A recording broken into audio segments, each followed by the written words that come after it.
So tonight, Ecclesiastes.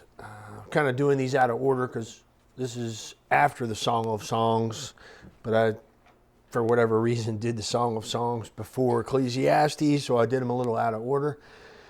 But we're going back to do Ecclesiastes. Honestly, I was going to do it with Job, and there was no way I was going to do both of those together. So we're doing a mop-up operation to hit Ecclesiastes, which I noticed I had left out. So let's talk about it. It's a book of philosophy, really. If you think about it, when you're reading it, there's no mention of the history of Israel, of the worship of the temple. Really, there's a mention of going up to the temple to make sacrifice, so that's not entirely true, but really there's very little indication that this, obviously it's a Jewish text, but it doesn't have, it's very unique. It's kind of an anomaly in some ways, sort of like the Song of Songs was. And it's philosophical in that, yeah, there are hints at revelation and belief in God and so on, but these are things that could be attained by natural reason alone, so there isn't a strong sense in this book that it is appealing to revelation, to what has been revealed by God. It's kind of philosophical in the sense that it just limits this vision of reality to reason alone. Hence, it's kind of a philosophical book. Doesn't speak about God. It speaks about God, but God never speaks. The book of Job was a secular book. It's not a secular book. It was, Job is a pagan. So in many respects, I guess it can be similar to Job, but God actually speaks in the book of Job. He never speaks. He's never spoken to. He's never addressed in Ecclesiastes. He's only spoken about.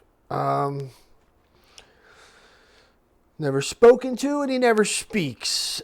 It's kind of an inspired thought experiment is a nice way to think of this. A book in the Bible, unique in that it just limits and reduces our vision, our worldview, to natural reason in many respects, and sets aside, brackets off, kind of everything we know about God and his plan of salvation. Kind of brackets that off. And that's kind of a helpful exercise, I think, in a certain sense.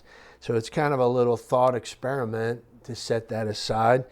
And then this limited worldview, purview, we are then led back to the faith again. After you get done reading this, you have a new, fresh appreciation for our faith, for what's been revealed about God and about his plan of salvation. It's like, wow. You're just so grateful to re-embrace that when you've kind of done this thought experiment and focus on things under the sun. That's the expression used over and over and over, like 28 times in the book of Ecclesiastes. He keeps saying, under the sun, all things under the sun. Everything under the sun. There's nothing new under the sun.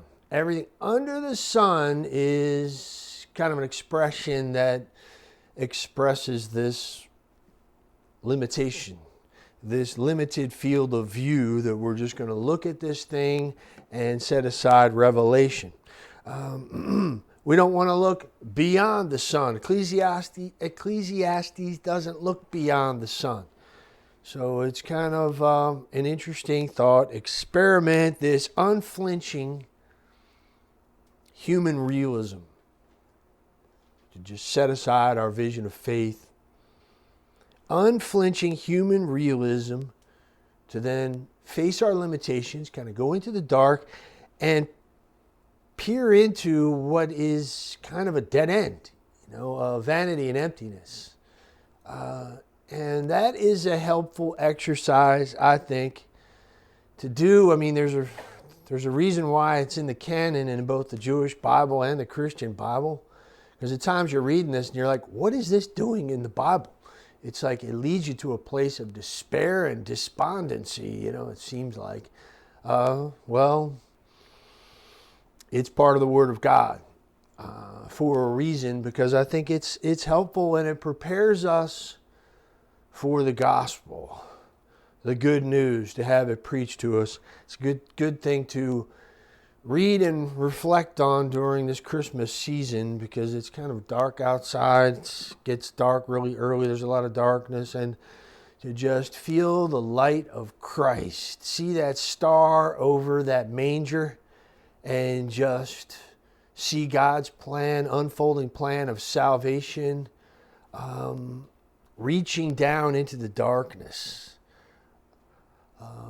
And it just awakens a fresh appreciation for the gospel, the good news of hope of eternal life. So an encounter with Jesus Christ. Because we're not ultimately seeking a philosophy. We're seeking a person. And that person we know is Jesus, the Messiah.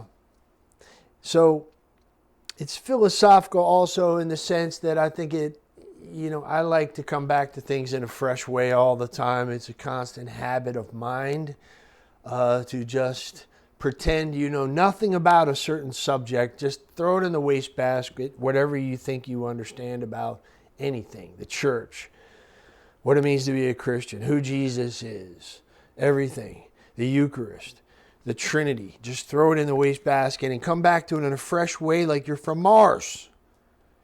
And reappropriate, reassimilate, reacquire it, work through it again and come back to it. You're constantly circling around the object, trying to get to the essence of the thing itself. And sometimes our mind grasps on to a certain understanding of the contents of our faith, pick an aspect of our faith, whatever it might be. And then we kind of rest prematurely. And that's a danger, because that's presumptive. And we get lazy. We stop thinking. We stop reflecting. We kind of rest prematurely in this weak, dried up, crusty concept we have of something. And we just stop. We have to avoid presumption at all cost. It is the mother of all error.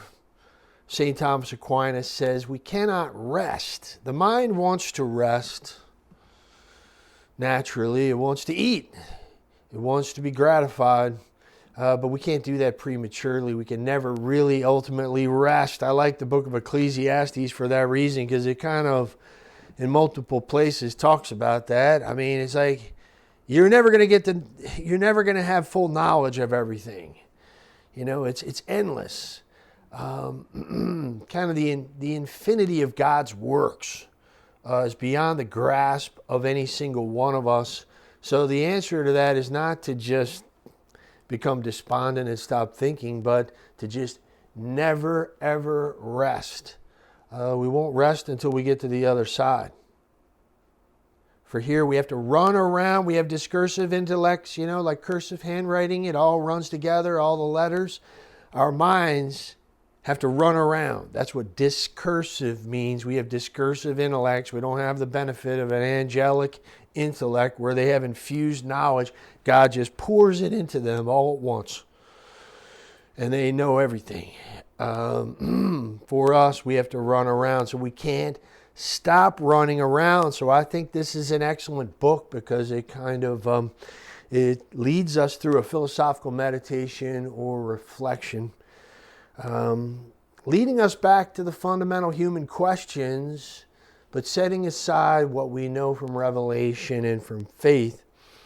And it's helpful because we return to our faith in a fresh way. So we have to face these fundamental human questions squarely. So there's a certain emptiness inside of every single one of us. When we take faith out of the equation, it leads us with, we're just kind of like treading in some really deep water. We're just, whoa.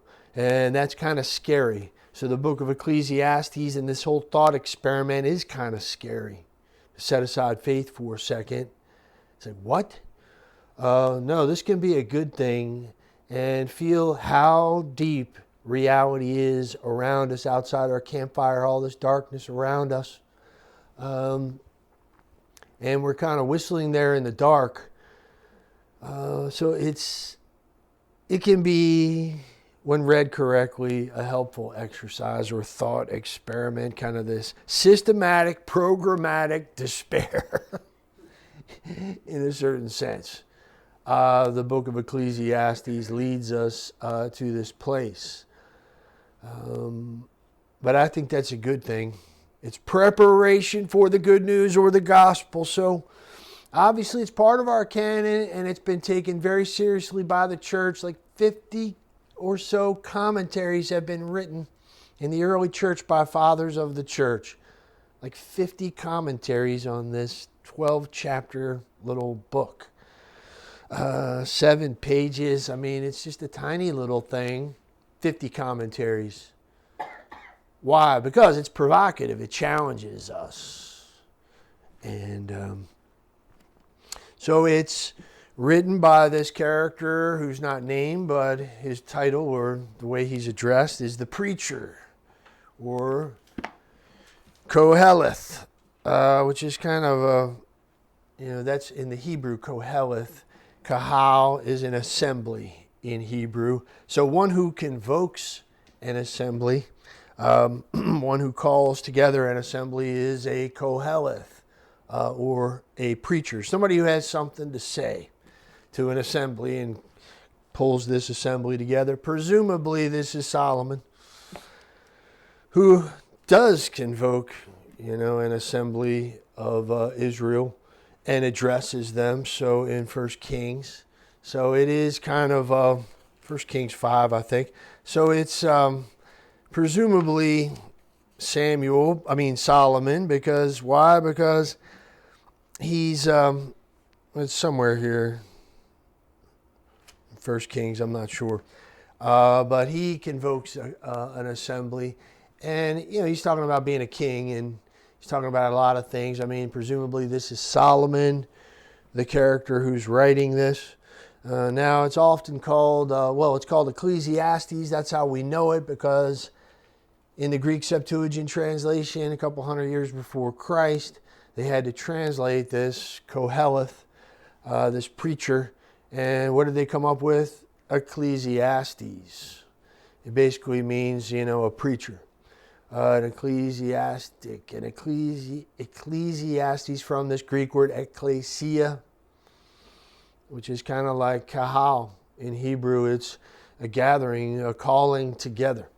To call folks together. That's what the church is, the ones who've been called out. The ecclesia. So Ecclesiastes is the book of the preaching of this one who's called an assembly. It's read by the Jews at harvest time at the Feast of Tabernacles. Isn't that interesting that they would read it at that time, a time of celebration, of jubilation, that they read this? Because obviously he says, I think 6 times I counted, eat, drink, and be merry. Eat, drink, and enjoy yourself. In moderation, to strengthen us, because this is something good that God has given us. But at the same time, the book of Ecclesiastes puts our merrymaking in context and puts it in perspective for us, that ultimately we must realize that it's not going to do it for us. Nothing down here is going to do it for us. So then we feast correctly. When we do that, we enjoy things properly, in moderation, and with a proper hierarchy of values. We don't inordinately pursue any of these things. But then once that point's clear, then we go ahead and enjoy these things, because they're given to us by God. Simple pleasures and delights. I know an exorcist who said that, does the devil kind of rub it in your face that you have a cigar and a glass of whiskey once in a while? Does he try to make you feel guilty about doing that? And the exorcist's response to that was, No, I think it irritates the heck out of them that I'm enjoying these things properly, and and I'm not going to let him rob me of the enjoyment of these things. And it irritates the heck out of the devil when he sees me doing it. So I rub it in his face in a certain sense. Yeah, that's the attitude here. These things are good. There's lots of good things that we can enjoy in this life. So it's not a book of total despair. But it's just interesting, isn't it, that the Jews read this at harvest time. There's a certain wisdom behind that. So these three books, Proverbs, Ecclesiastes, and the Song of Songs, have often been likened to the three ages of the interior life. Mystical doctors of the church, and the mystical tradition of the church has kind of labeled these three stages of spiritual development that are represented by Proverbs, Ecclesiastes, and the Song of Songs. So, namely, the purgative way is kind of the entry point, the starting point, the foundation. And that's kind of like Proverbs, it was the moral geometry and basically just breaking us in. It's kind of for a more beginner entry level, we need those Proverbs, these goads that they are to us to get us on the right track to leading a wise life ordered to what's truly good and fulfilling for us. But then the book of Ecclesiastes is associated with the illuminative way, which is basically we realize deep down that we're made for God. And we look and peer into our soul and see that emptiness there, that vanity in the world. And when he says vanity throughout this thing, he says it so many times. Vanity, vanity, vanity, vanity of vanities. But vanity that he's talking about is not like vain, looking in a mirror, conceited, primping in a mirror. That's not the sense of the word vanity. Vanity is emptiness, ultimately. Comes from the Latin word vanus, which means nothing. There's nothing there.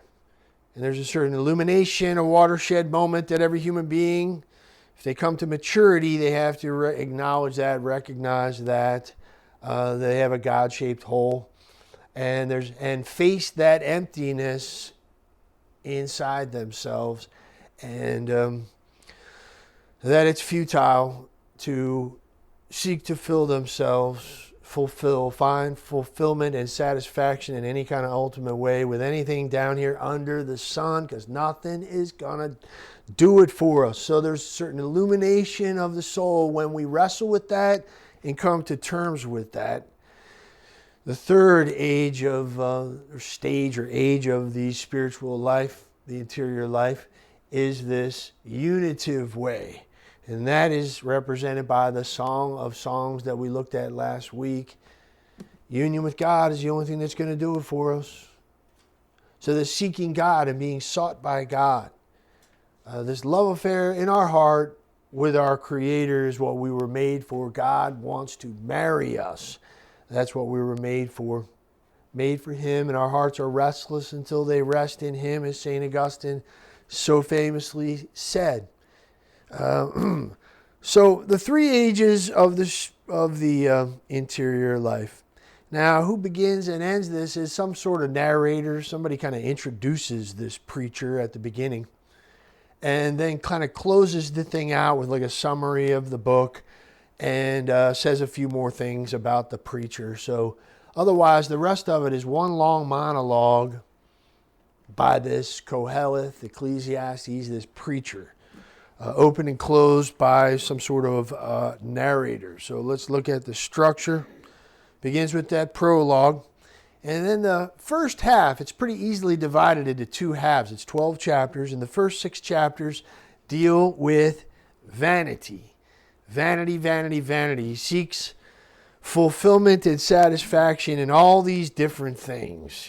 First it's wisdom. He's going to satisfy himself by gaining wisdom, and that doesn't do it for him. And then he looks to pleasure, and he just goes from one thing to the next, and he's frustrated and sees injustice in the world that is just frustrates the heck out of him, seeing injustice and so on. And then he, there's this. Then he finally, in the second half, the second 6 chapters, acknowledges how ignorant we are. There's a certain acknowledgement of ignorance. And we can't find out the end of all things. We can't sum up everything. We can't do the math. We can't, add, we can't do this equation. It's just too much. There's too much. All of God's works, it's beyond the scope and grasp of our intellects. We just don't know. So there's kind of vanity of all things, and then the limitations of our human reason to find out the end of all things, ultimately, down here. So we're kind of left in a frustrated, restless space. So we're set up like a bowling pin, ultimately, for the Song of Songs to discover this unitive way. The chapter 12 kind of talks about old age and youth, which, if you're getting old, chapter 12 of Ecclesiastes is something that you'll chuckle at, because it's a pretty good description, fair description of what old age is like, getting old. That's really neat. And it closes with an epilogue. So, Groundhog Day. Anybody ever see the movie Groundhog Day? Who's that guy? Bill Murray. Bill Murray. I think it's a great movie. I think it's brilliant. Sometimes Hollywood treads in some deep water, and that movie is profound, I think. This guy keeps waking up in Puxatawney, Pennsylvania. Every day is the same day. It's Groundhog Day. And he just keeps waking up the next day, and it's the same day. He keeps reliving the same day over and over and over. And I mean, it had to have gone on for an incredibly long period of time. Like, I don't even know. It could have been hundreds or thousands of years. I don't even know. You have to assume this guy's been reliving it over and over for so long. They don't spell that out, but hey, man, the guy learns how to be like a master pianist because he just keeps practicing every day. Gets up and practices some more, and he retains the knowledge that he learned from the day before, so he keeps reliving it. He learns to do all kinds of different things, but ultimately he's just so frustrated. He tries and seeks to find comfort and consolation and happiness and all these different things. It's like an Ecclesiastes moment for him.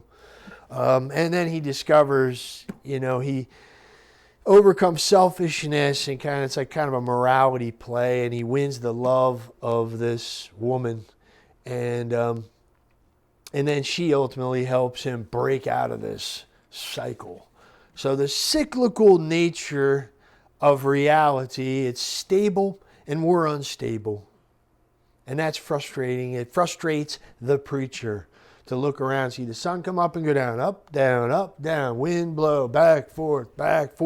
One generation, around and around, another generation. The rivers keep pouring into the sea. The sea never fills up. It's like he's looking around at all this, and it's just like, wow, no one's going to remember me. Think about it. Who's going to remember our name in 100 years? In 100 years, think about it. Is anybody really going to know our name anymore? Yeah, somebody might, one of our relatives might do some kind of genealogical study and share it at the family gathering, their family tree, but no one's really going to pay attention to it. Think about it. Do you know your grandparents' middle names? You know their names. You know their middle names? How about your great-grandparents? Do you know their names? Much less their middle names. Let's go back further. Great-great-grandparents? Forget about it. It just fades into nothing. We can't remember anything. We're going to be gone in 100 years.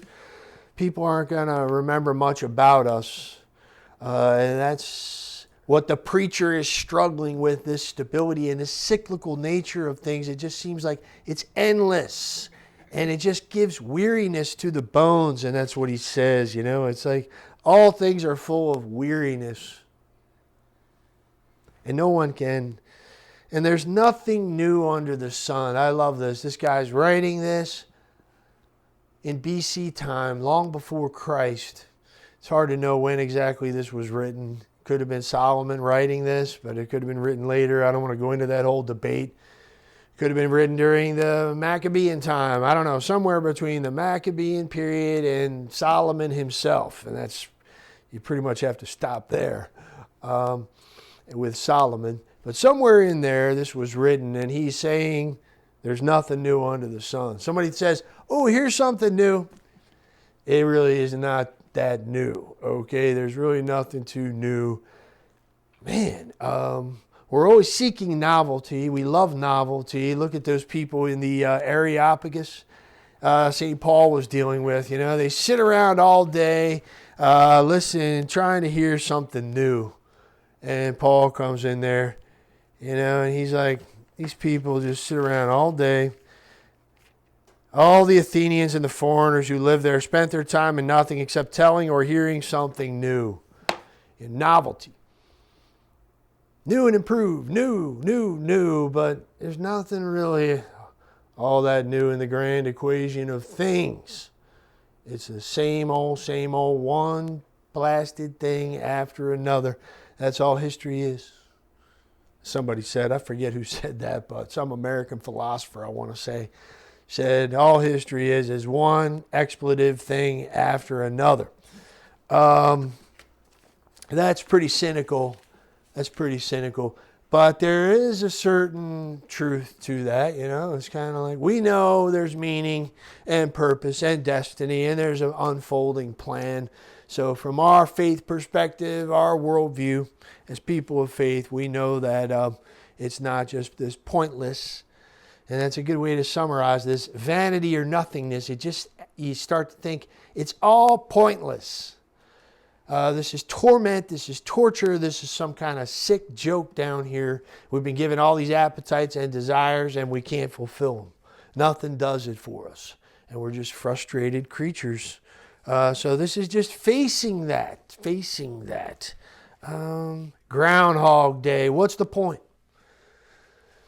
The terror of existence, I like that expression. The terror of existence. Existential terror, existential nightmare even, just shutting off the lights for a second and just sitting in the dark, turning off the lights of faith and revelation and contemplating our situation, this little thought experiment. You wind up being tempted to nihilism, meaninglessness. Is life worth living? Is the question. And in the end, you just kind of wind up shrugging your shoulders and saying, okay, well, we just do the best we can, try to enjoy life a little bit and, try to be a good person and lead a basically good life and enjoy ourselves a little bit. That's the best we can do. It's kind of cynical, but we can't get no satisfaction, as Mick Jagger famously said. So we might as well just accept and embrace that fact and just, do the best we can. So Hebel, Hebel, 38 times this word is used, the Hebrew word for vanity, Hebel. Vanity or meaninglessness, emptiness. Literally it means smoke, mist, vapor, or breath in Hebrew. It's translated in those ways at times. That it's just a vapor. It's like chasing the wind. Go out and try it sometime. The wind's blowing around, run around in your yard and chase the wind and see if you can get a hold of it. I mean, you just feel the powerlessness of being a human being, limited human being. Anybody depressed yet? We'll take a break in a little bit and pass out some, what's the stuff you take when you're depressed? Prozac or whatever. But ephemeral, life is ephemeral. Epi, the prepositional prefix, and hemera, one day. It's like on one day is literally what ephemeral means. It's like it just Groundhog Day, just zip one day. You know, just before class started tonight, we were talking about how fast time goes. It's unbelievable. This year, whoosh, bam. It's just ephemeral is what it feels like. Fleeting nature of life. Tempus fugit.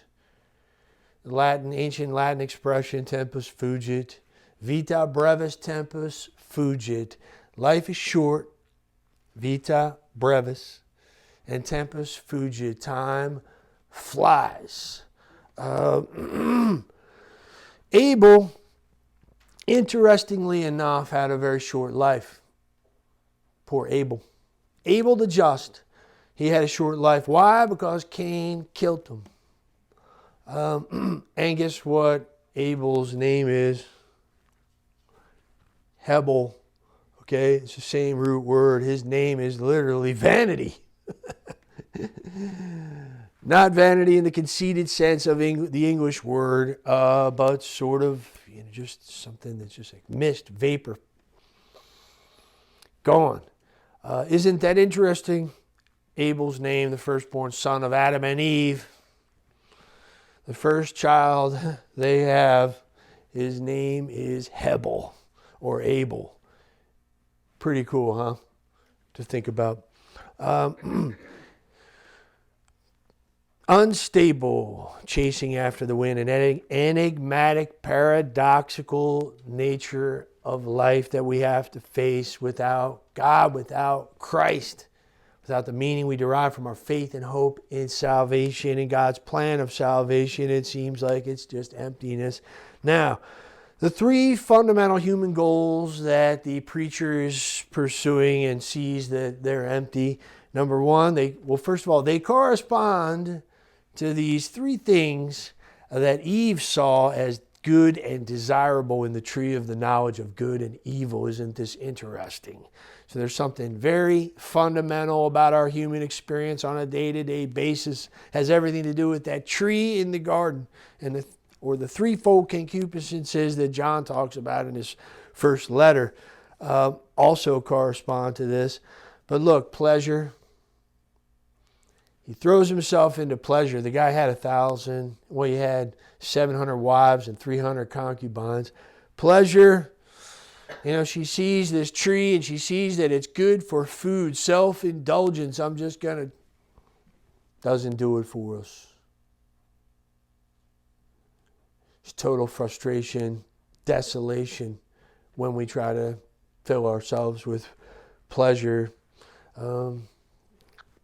Possessions, a delight to the eyes. The tree's a delight to the eye. So, trying to get many possessions and wealth doesn't do it for us either. Greed doesn't satisfy. And then wisdom, which is kind of like, hey, this tree is good to make one wise. This fruit is desirable to make one wise, which is basically the sin of pride. Pride's not going to do it for us either. It's emptiness. It's a vanity. So emptiness, vanity, a vanity of vanities. Before we can embrace the Song of Songs, that superlative song, that romance between our soul and God, our Creator, who wants to marry us, before we're ready for that, we first have to see that all is vanity. Vanity of vanities, this kind of superlative emptiness of everything under the sun. That is the book of Ecclesiastes in a nutshell, ultimately. So, the cyclical monotony of time and the unsatisfying nature of all pleasure, social injustice that he sees all around him, and he's just like, man, this is the scandal of evil. It's just so frustrating. The utter incomprehensibility of life. And then, of course, the great equalizer, death. What's the point to be good? What's the point to be wise? When the fool and the wise person wind up the same way. So what's the point? Why seek wisdom? Why do anything? Death. Everything ends with death. And there's very little hope here for eternal life in the book of Ecclesiastes. And we can't take it with us. We can't take it with us. I did a funeral today for a beautiful woman of God. And I checked, and there's no trailer hitch on that hearse. You cannot pull a U-Haul behind a hearse. Can't take it with us. Same thing Job says at the beginning, naked I came into this world, naked I'm going out of this world. The Ecclesiastes, the preacher, says the same dang thing. Came into this world naked, I'm going out of this world naked. Naked I came in, naked I'm going out. For all is vanity and all go to one place, all are from the dust and all turn to dust again. Now,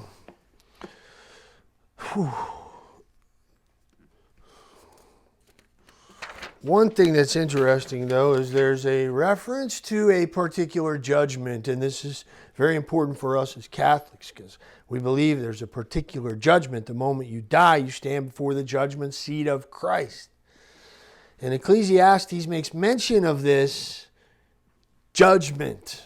So this is very important for us as an answer, a response to the problem of evil, the reality of judgment, that all this injustice is going to be dealt with definitively and perfectly. God is going to give everybody a fair shake. Everything is going to be shaken down. Kind of Hebrews uses that language. This great big shakedown that's going to straighten out this whole mess down here. So we're going to be held accountable for our actions. So there's a reference to a notion or understanding of judgment that's alluded to in Ecclesiastes that I think is integral and really helpful in resolving this tension of the problem of evil in our world. So death and facing death is a good and helpful thing. Of course, we don't grieve like the rest do in 1 Thessalonians 4:13. We don't grieve like others. I would not have you be ignorant, brothers and sisters, about those who've fallen asleep, that you may not grieve as others do who have no hope. We don't grieve like other people. We don't have the same point of view as the writer of Ecclesiastes, as the preacher. Okay, we don't share his view because we embrace our faith in revelation, and we have faith in eternal life and hope in eternal life. But there's absolutely something extremely helpful about reflecting upon our death all the time. I do it all the time, every day. Not a day goes by that I'm not thinking about my death. I can honestly say that. I don't think a day goes by where I'm not thinking about, where I don't think about my death. I think about it and contemplate it all the time. It's a great source of joy, meaning, hope for me, and it just gives me purpose and drive for my life. It kind of resets and refocuses me, what I'm doing, where I came from, where I'm going, what I'm supposed to be doing. It just brings me back to reality when I spin off in different directions. The thought of death brings me back. Because for me, along with that thought of death is, I'm going to stand before the judgment seat of Christ. That just galvanizes us against foolishness, the foolish thinking of the world. So it's incredibly beneficial and helpful to contemplate, to reflect continuously on our death. I told you I want to get my tombstone all prepped and ready. Get everything on there. Reverend Lawrence A. Young, born, I'm not going to give my birthday, but 1969. And then just leave everything but the date of my death. And I'm going to stick that thing on top of my TV. All right? I want to see it all the time. People get, if anybody thinks that's morbid or depressing, I'm kind of like, what? That's the finish line, man. That's the beginning, the starting point of life. That's what I'm striving for. I don't order the day. I don't have authority to order the day of my death. None of us has that authority writer of Ecclesiastes says that very thing. So no one has that authority to order the day of their death. That's kind of cool. No man has power to retain the spirit or authority over the day of death. Okay? That's not our business. We got to just let it come. That's a certain passiveness and an active passivity, you know. We embrace it, but there's a passive element to it. It's a certain passion we must undergo, all of us. It's coming down range for all of us. That's a fact. That aspect of death lends urgency to our lives. This is the Catechism, paragraph 1007. That aspect of death lends urgency to our lives. Remembering our mortality helps us realize that we have only a limited time in which to bring our lives to fulfillment. Guess what it quotes? Ecclesiastes chapter 12, verses 1 and 7. So where it's talking to young people, which is kind of nice. Because usually it's the older you get, the more you think about death, because the reality of death starts to impinge on you as people start dying around you and so on. We should be thinking about it when we're young, too. Ecclesiastes. Remember also your Creator in the days of your youth. Because the dust returns to the earth as it was, the spirit returns to God who gave it. One day, to dust. You are dust, and to dust you shall return. We say in the beginning of Lent on Ash Wednesday, the silver cord is snapped, the golden bowl is broken, the pitcher is broken at the fountain, or the wheel broken at the cistern. The dust returns to the dust, to the earth from which it came. So we prepare for that every single day, and we don't want to start too late. I like that point that he makes there to young people in chapter 12. Don't put this off and say, I'm going to make my mistakes now. I'm having fun, enjoying my mistakes. I hear him say that kind of thinking, kind of language. And, I'll get it together later on. You better start thinking about it now. That's utter foolhardiness. So you see this transformation come over people when they're in combat or, when they're in a situation like that where people are dying all the time. And they're young, and which is interesting because right before this, actually, at the end of chapter 11, verse 9, rejoice, O young man, in your youth, and let your heart cheer you in the days of your youth. Rejoice, O young man, in your youth. Anybody recall that from a movie? At the start of a particular movie? Helicopters? Does that help? Jungle? Good guess. Not Apocalypse Now, but Platoon with Charlie Sheen. I love that movie, seen it a zillion, billion times, okay? And it begins with Ecclesiastes, isn't that interesting? And it's kind of a morality play, that movie. But it begins, rejoice, O young man, in your youth. Now, if you read on a little bit, it says, God will bring you into judgment. Just a couple verses later. God will bring you into judgment. So be careful how you live your life. Because all these things that you're going to do in your life, sure, go ahead. Walk in the ways of your heart and in the sight of your eyes, but be careful. Because God will bring you into judgment. And remember your Creator in the days of your youth.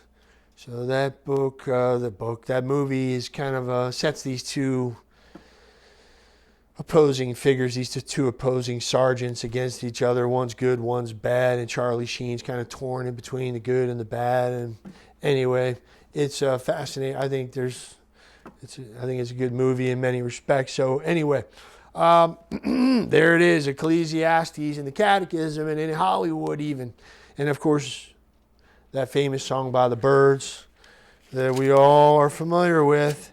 There's a time to be born, a time to die, a time to plant, time to pluck up, all that. The Birds made a famous song out of Ecclesiastes chapter 3. So later prophets and writers are going to point to the resurrection, like Ezekiel. Remember the story? God commands him to preach over the bones in Ezekiel 37. And God says some amazing things about the resurrection there. I'm gonna raise you out of your graves, people. I mean, this is incredible what God says. You shall know that I am the Lord when I open your graves and raise you from your graves, O my people, and I will put my spirit within you, and you shall live. We're going to hear some incredible things from the prophets. How about Daniel? Daniel chapter 12. Somebody want to let my cat in? I think I hear my cat out there. Sorry, thanks. Daniel chapter 12, at that time your people shall be delivered, everyone whose name shall be found written in the book, and many of those who sleep in the dust of the earth shall awake, some to everlasting life, and some to shame and everlasting contempt. Don't hit the camera.